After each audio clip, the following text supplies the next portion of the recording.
Olá, meus caros, tudo bem com vocês? É uma grande satisfação, então, eu estar aqui novamente para dar mais algumas dicas de processo penal, de direito penal, para essa prova, para o exame da OAB, a segunda fase que está chegando. Hoje, dia 14 de outubro de 2012, nós estamos a uma semana da prova. Eu sei que a maioria dos senhores está tomado de uma grande ansiedade, mas eu tenho certeza que essa semana os senhores saberão administrar os seus estudos e conduzirão seus trabalhos com toda a tranquilidade para que no próximo domingo vocês realizem uma boa prova. Enfim, hoje o nosso vídeo versa sobre um tema do processo penal que eu tô com uma pequena intuição que algo sobre o que eu vou falar aqui, agora, nesse vídeo, vai cair na tua prova. Então vamos tomar um pouquinho de atenção. O nosso tema é recursos criminais, mas não os recursos em espécie. O tema que eu vou trabalhar com vocês é a teoria geral, a parte geral dos recursos. E mais específico ainda, um efeito dos recursos, que é o efeito devolutivo. Parece ser fácil, mas existem alguns detalhes, algumas pequenas mazelas que os senhores vão precisar cuidar. Bom, quando a gente fala em efeito devolutivo, o que é isso basicamente? É a capacidade que o recurso tem de devolver ao tribunal a matéria impugnada. Devolver o tribunal para que o tribunal reanalise a matéria. Só que a questão em foco é saber qual é o alcance dessa devolução. Quanto da matéria é devolvido? Será que se devolve toda a matéria? Será que o tribunal vai rejulgar tudo ou o tribunal vai rejulgar somente uma parte da matéria? A resposta, senhores, é depende. Depende de quem está recorrendo. Se é a acusação ou se é a defesa. Vamos supor que somente a acusação esteja recorrendo. Por exemplo, interpondo recurso de apelação. Quando só a acusação, Ministério Público na ação penal pública, ou assistente de acusação ou querelante na ação penal privada, quando a acusação somente recorre, o efeito devolutivo, senhores, é bastante limitado. O tribunal, na hora de julgar o recurso, ele não poderá apreciá-lo como bem entender. Não pode. Ele está limitado ao texto, ao material impugnado, não podendo apreciar além do que a acusação pediu. A propósito, o Supremo Tribunal Federal já emitiu uma súmula sobre o assunto. Eu estou falando da súmula 160. Vocês que estão aí com a legislação, acompanhem comigo o que diz a súmula 160 do STF.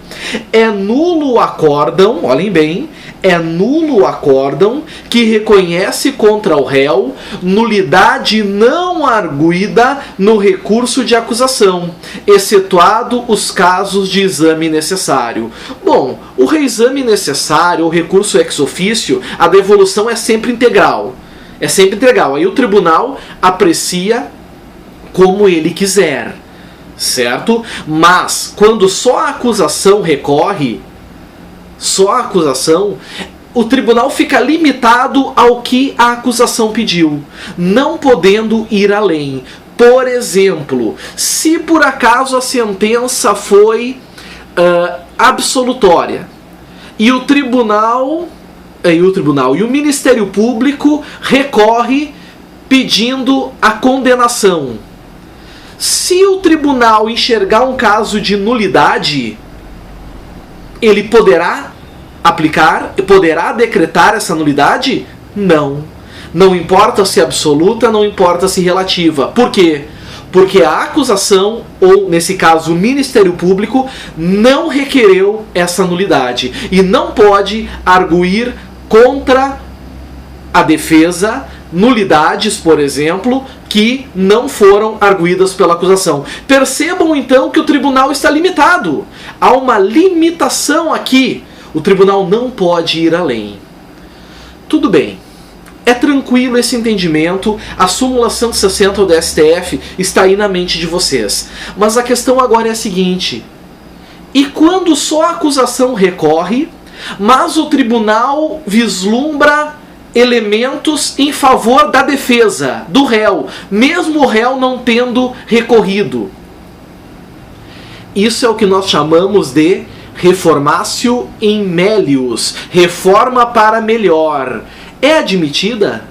Entendimento predominante nos nossos tribunais que sim, que é admitido. Por quê?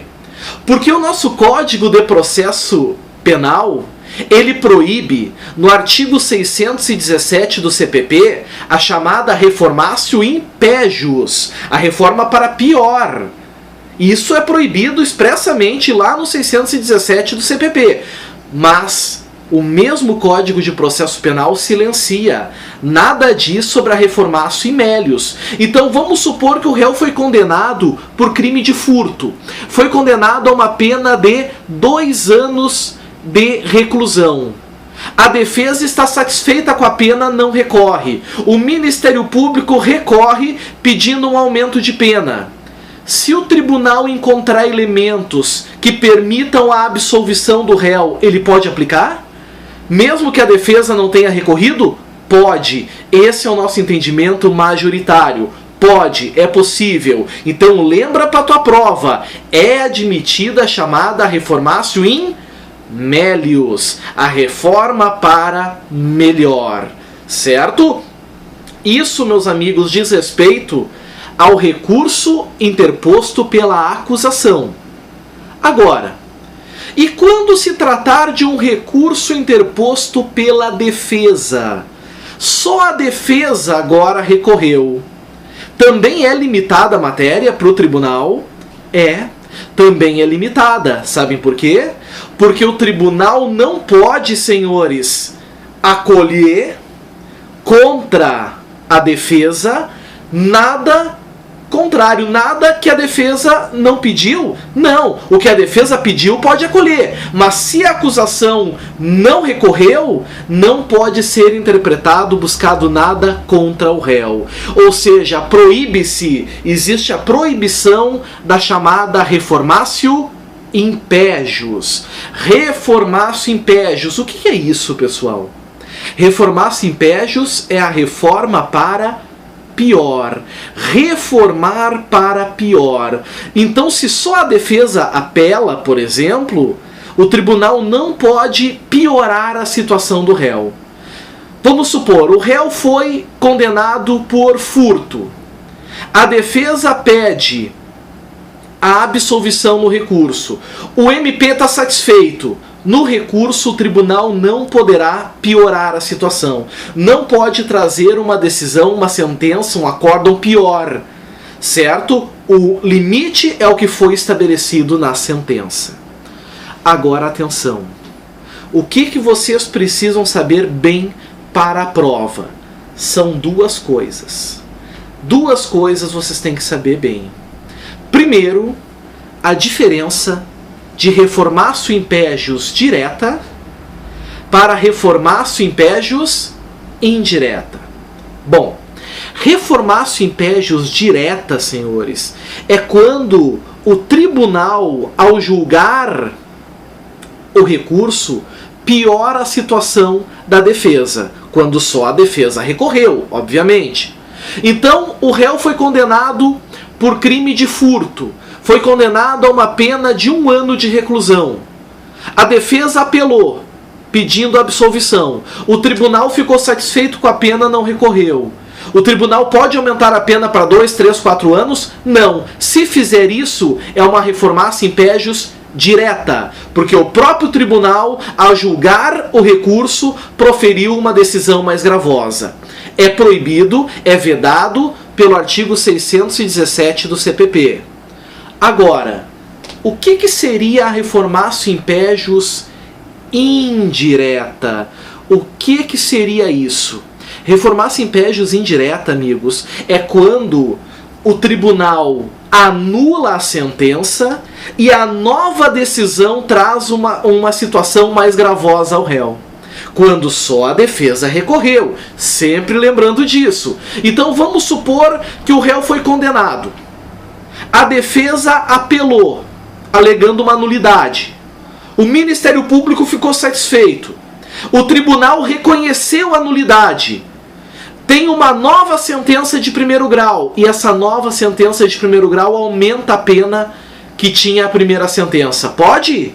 Não, não pode. Isso é reformar-se in pégios indireta. Também é vedado. Então, o primeiro cuidado, diferenciem com todo carinho a reformar-se in pégios direta da reformar-se in pégios indireta. E o segundo cuidado, meus caros, cuidem com as exceções. Reformar-se in pégios direta nunca é admitida. Nunca. Agora, reformar-se in pégios indireta, existem dois casos que se admitem. O primeiro, quando a decisão, certo, for proferida por um juiz absolutamente incompetente. Se a sentença foi proferida, a defesa apela, descobre-se que o juiz era absolutamente incompetente, anula-se, vem uma nova sentença. Essa nova sentença pode ser pior do que a sentença originária, porque a incompetência absoluta é caso de inexistência, não faz coisa julgada. Então pode haver aqui uma reformar-se in pégios indireta, quando se tratar, lembrem bem, de incompetência absoluta do juízo. E o segundo caso, a segunda exceção, segundo caso que também admite-se reformar-se in pégios indireta, é quando nós tivermos um novo julgamento no júri. Se a primeira sentença do júri deu uma pena de 6 anos ao réu, a defesa apela porque entendeu que a decisão dos jurados foi manifestamente contrária à prova dos autos.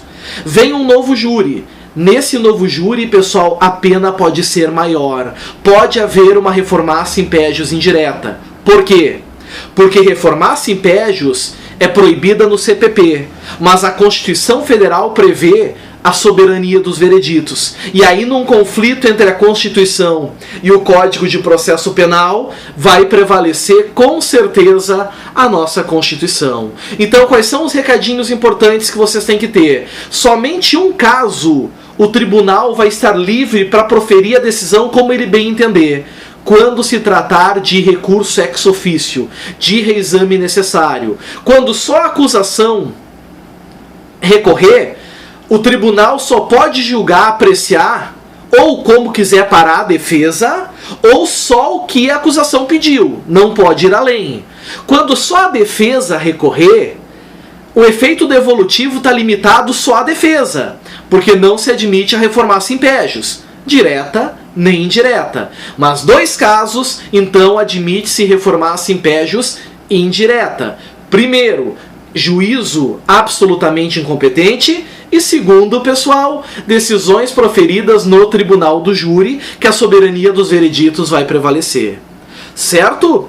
Espero ter ajudado vocês, então, nessa caminhada. Um grande abraço especial aos grupos do Facebook que sempre me incentivam, e aos meus alunos também, pelo grande carinho com que assistem o meu trabalho e torcem pela vitória de todos nós. Fiquem com Deus, um grande abraço, até o próximo vídeo. Tchau, tchau.